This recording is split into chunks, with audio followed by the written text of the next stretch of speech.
Who are the group that call themselves the Football Lads Alliance?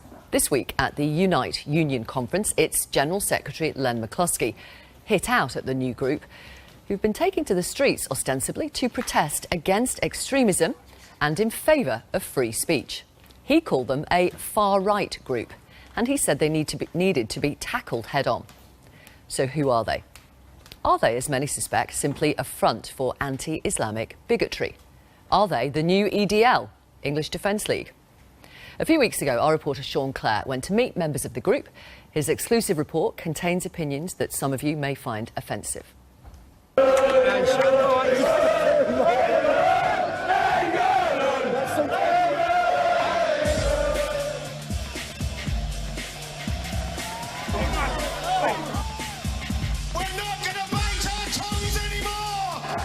When you remove a man's right to object, don't be surprised when he starts to become violent.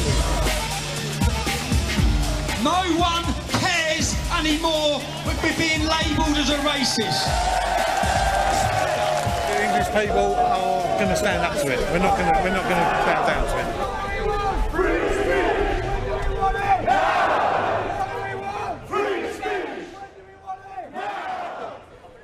The Football Lads Alliance formed last year following a number of terror attacks in the UK.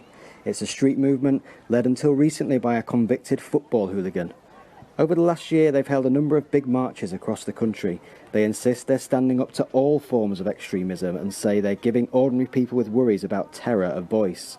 Supporters of the Football Lads Alliance and its offshoot, the Democratic Football Lads Alliance, say the government isn't listening to them and the media doesn't represent them. But who are they, and why do some, like the trade union Unite, want to see them stopped? We're honest, hard-working, tax-paying people, and we don't know what's happening in our country. And we've had to travel 150 miles to get an opinion because our media outlets, we feel, or we're led to believe, aren't giving us an honest opinion of the landscape that we're operating in. Anti-racist campaigners say it began as a movement mainly of concerned middle-aged men, football fans, but they fear it is now being used by people on the far right, that it is becoming the latest incarnation of the English Defence League, the nationalist movement previously led by Tommy Robinson, who since appearing here has been jailed for contempt of court. I'm a second-generation immigrant to this country, and I feel that Tommy Robinson is a hero. I feel that he's maligned, and I feel that in the next 10 or 20 years we're going to have a different opinion of who he is. I'm a lone wolf, mate. I stand on my own. But I'm proud to wear English Defence League. Is this like the new English Defence League? Is this kind of a new version Yeah, of it? I'd say it's the new English Defence League. We're all getting together. We've all had enough of it. But what is it? FLA and DFLA supporters are marching on Downing Street, they say to defend free speech. You are the rebellion! By staging this event, are Tommy Robinson and the Football Lads Alliance speaking for large swathe of people who feel ignored by the political and media elite? Everything they're doing, everything the people sitting in there are tarnishing us, slandering us, trying to silence us. They are fascists because they hate freedom of speech, and we are patriots because we love freedom of speech. But is free speech a cover to promote anti-Muslim sentiment? We wanted to talk to FLA supporters about why they're here. So where are you then politically? I mean, have you been involved before with with No, never. This is the first time I've ever kind of been on any marches. Really? Yeah. What was it then that made you think enough's enough? Just all the terrorist acts that have been going on, innocent children.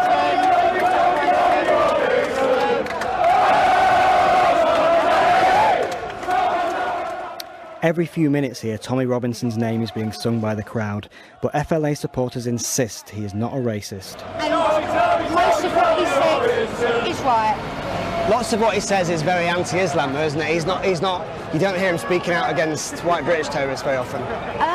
If there was any to speak out against, but I mean, you don't find white British people kind of like taking bombs and letting them off. No, but you get white British people killing MPs and running over people outside mosques. Obviously, I mean, if you was to approach him and speak to him about that, he's open to speak to, anything and anybody. everybody's invited. You know, the group's open to anybody that wants to join. You know, it doesn't matter what colour, what race, what religion. It's overwhelmingly right, though, isn't it? Yeah, of course. The question for politicians and the media is what happens when people feel their concerns aren't seen as legitimate? Where could that lead? Nobody in power wants to intelligently discuss what people seem to be worried about. And when I remember Nelson Mandela saying, when you remove a man's right to object, don't be surprised when he starts to become violent. Do you think we're on the verge of some kind of violence then? Is that the way things are going? I don't know. Not today, no, but in a small amount of years to come, yes. You can't keep suppressing people and expect nothing to happen. The FLA says it wants tougher action against terrorists. Beyond that, its demands are vague, but the sentiment is something must be done. We want the government to take responsibility and actually start saying, look, we are doing something about this. I want to be able to walk down the street and have a beer with you and not have a problem. Now we're walking down the street wondering whether a van's going to come or somebody's going to stab us to blow us up. There is one target that comes up again and again: Muslims. As long as they don't want to embrace us, we're always embracing their religion. They don't want to know about us. Do you think it's possible for Muslims do you think it's possible for Muslims and non-Muslims to live in the same country? No, I don't think it is. I think it's gone too far. The government are protecting the Muslims too much. There are varying views on Islam and Muslims expressed here, and among concerns about terror and grooming gangs, some have bought into the idea that parts of the UK are now under Islamic law and that there are no-go areas for non-Muslims. You know, they're here, that's fine. And no one stops them putting up their mosques, no one stops them doing anything, but they're trying to throw it down our throats. And, they can't do that. They're trying to change our laws, they're trying to change everything. They can't do that. When you say they, though, who do you mean? Well, just the Muslims in general. And they're all connected some way or another. So they can't. Do you think... How is he? Do you not think he should be mayor, then? Because there's so many Muslims in each other. We look at places like Bradford and that where it's already overruled no-go areas. Why is there no-go areas in this country for white people? There's not no-go areas, though, is there? But there is, because people are too scared to go there. Scared of what, though? Scared of being told that they can't hold hands, they can't do this, they can't do that, because it's under Sharia law.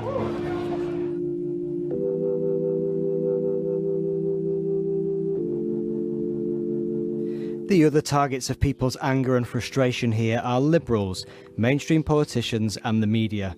They feel difficult questions about integration, terror, grooming gangs and not being confronted head-on. The distrust is palpable, and into that vacuum of trust move people like Tommy Robinson. The people of this country have been silenced for 20 to 30 years with the tag of racist. It looks like they're just letting terrorists in, like I said, they're going over there cutting people's heads off. They're allowing them back in, they're giving them houses, and they're housing them in our communities. Political correctness comes into order, so they won't speak about it. So then things like this happen, and tensions are rising, and it is their fault for not talking about it.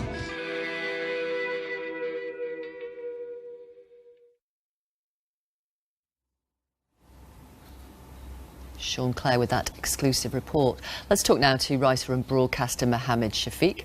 From Newcastle, Show Racism the Red Card Chief Executive Jed Greby. And from the Unite Conference, Stephen Saxby, a member of the Labour Party and of Unite, who has been speaking out against the FLA. Stephen Saxby, let me start with you. This is what your General Secretary wrote this week. Unite are determined to expose the racism at the heart of the Football Lads Alliance and to stop the group from poisoning the working class with hatred. In what way are they doing that? What is the evidence for Len McCluskey saying that? Oh, well, there's a lot of evidence that what they're doing is they're going to football clubs, they're infiltrating football clubs, and they are stirring up hatred in those football clubs to try to win. But when you say, sorry to interrupt, when you say infiltrating, you mean what? Going to matches? Going to matches, meeting members, meeting fans, and spreading this sort of message of hate, really, and encouraging people, really actually exploiting people. We understand that a lot of people in society are angry because of austerity that's happened in our society, and they're exploiting that, and they're trying to divert that anger into an enemy. I mean, what they're saying is that they want to stop the Islamification of Britain, right? And that is the way they are looking at our society, and they're using that hatred to try and encourage others to join them. They're using this language of free speech. You know, it's nothing to do with free speech. Tommy Robinson was put into prison for contempt of court. So they're exploiting a free speech argument. I agree with free speech. Yeah, our union agrees with free speech. We're not trying to stop anyone speaking out. But what they're trying to do is whip up hatred, and they're trying to actually encourage people to engage in violence. We saw that at the demonstration in Whitehall. They were attacking police officers. They were making Nazi salutes at the cenotaph. That's not my kind of patriotism. That's not the England I support. And I don't think the majority of working class people share that view. So I'm glad that Len spoke out about it so strongly. Let me bring in Jed Greby then. Linda on Twitter says this. So standing up against extremism is considered far right. The left have truly lost the plot. What do you say to that? Well, Sure Card originally looked at the Football Lads Alliance and talked to football fans and the Football Supporters Federation and took them on face value that they weren't extremists, that they were against all extremism.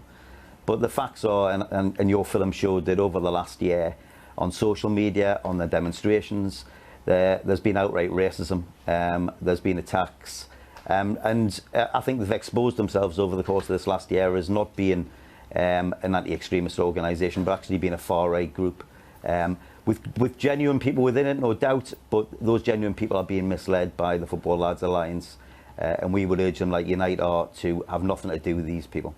Right, and some of those genuine people who are members might say, that's really patronising what you've just said. We're not being misled. We know exactly what we've signed up to. Well, if you look at the group, it was meant to be against extremism. Your film showed that they lump all Muslims together. They're not against Muslim extremists. They're against the Muslim religion. There's a number of quotes within your film there. Tommy Robinson, who is undoubtedly seen as their leader and the leader of the English Defence League before it, is openly, attacking the Muslim religion. So we would say to people, look at the broader question. And these people are trying to give you false answers for the problems in society, not the real answers. So have nothing to do with the Football Lads Alliance or the English Defence League. Mohammed Shafiq, is the Football Alliance the new English Defence League in your view? Yeah, it's the modern version. And what we've seen, not just on your report, but we've seen over the last 12 months, there's a concerted effort to silence the voices from within the Muslim community. You look at somebody like me who's been at the forefront of taking on the narrative of the terrorists, the ideology. I've been subjected to death threats from these groups. Yet over the last few weeks, people associated with these far-right groups have launched a deliberate campaign to silence me because they feel that I'm more of an enemy when it comes to this issue. And the other issue, which I want to pick up if I can, Victoria, if you look at what happened at the Finsbury Park Mosque, we didn't see last year at the attack by Darren Osborne. We didn't see any statement of condemnation from these groups. They said they're against all extremism and terrorism. We didn't see them march with us when we were marching in support of Jo Cox and all that she stood for. So actually, they're just against extremism from one community. And I think if they really want to take on terrorism, if they really want to make a difference, you don't do that through marching, you do that through changing the law, you do that through unity, and you do that through love. It goes without saying we approached the Football Lads Alliance previously and asked them to come on the programme, and they weren't interested in doing that. Stephen Saxby, how do you tackle, to use Len McCluskey's words, groups like this head-on, quote unquote? Well, I think we just need to make sure that they don't claim the narrative. Yeah? I think they don't represent the majority of British people. Majority of British people are tolerant, they want to work with their neighbours. I mean, I live in a community, there's a lot of Muslims in my community. We get on together, we have open days at the mosque, we have events around the church. People work together, that's the majority of our country. And we need to say, that is the kind of country that we are and we want to be. I mean, Jo Cox, remember, was actually murdered by a right-wing extremist. And what she said, she said those beautiful words, we're much more in common than that which divides us. And that's the kind of message that we've got to get across to those people who are tempted to go along with the racism that's being stirred up by the hardcore members of the Football Lads Alliance, who are really actually a rehash of the National Front, the EDL, and all Britain First and all those other far-right groups. Would you call on the government to ban the Football Lads Alliance? I wouldn't, and our union isn't. We believe in free speech. We believe people should have the right to express their views. There isn't any restriction for people doing that. But what we don't allow in British law, and rightly, is we don't allow people to incite violence, to encourage people to engage in violence. And there's a lot of evidence to suggest actually that is what people in the Football Lads Alliance are doing. And anyone found to be doing that should be prosecuted in accordance with British law. Tina has emailed biased reporting on your programme, which is part of the very problem the lads are protesting about. Media, that's you, BBC, and politicians shutting down the debate over Muslims by attacking anyone who raises questions as racist. Can I just say, we as a Muslim, I'm not saying that my faith is not questionable. Anybody who wants to criticise and question my faith, please go ahead. Let's have an open and tolerant debate. But what isn't acceptable is the hatred that is being directed towards a small community. And the other thing is that they talk about we're not fascist. Yet they supported a fascist march in Poland where anti-Semitic and anti-Muslim views were expressed. So let's be consistent. Let's take on the narrative of the terrorist, but equally let's call out the racism and the xenophobia that we see from the Football Lads Alliance. Would you want the government to ban this group? I don't personally. I would have liked to have debated them. I'm not one of those that says that we shouldn't share platforms with them. I want to expose them. And so if Football Lads Alliance wants to debate this issue, let's have a debate. And if they actually want to take on terrorism and they want to do a joint march and they want to march in peace and love, then I'll be on the same line as them. So is that you're inviting them to join you on a march against terrorism? Yeah, absolutely. Because people like me are on the front line of taking on the narrative of Al-Qaeda and ISIS. And if you want to be consistent about that, let's do that. But in reality, being anti-Muslim sells nowadays. And if you look at Tommy Robinson, you look at other people, it's profitable. Final word from you, Jed Greby. Would you want the government to ban the Football Lads Alliance? No, we wouldn't, Tourist and Red Card, want them banned. We believe that in freedom of speech and also the need to debate these people. I wouldn't be joining them on any demonstrations, but equally, if you have a look at the World Cup at the moment, then football is a fantastic way of bringing people together from all over the world. And these people are a dead end, and I believe that that'll be exposed in time. Okay. And hopefully they'll go the same way as the English Defence League and the National Front before them. Thank you all. Thank you so much. Jed Greby, Chief Executive of Show Racism, The Red Card.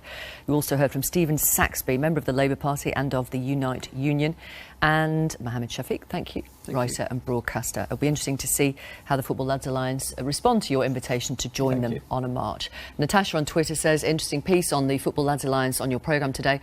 There are many angry, unreasonable people on the far right, but there are also people who want intelligent, non-violent discussions. I thought your reporter, Sean Clare, was balanced in his approach and challenged where he needed to.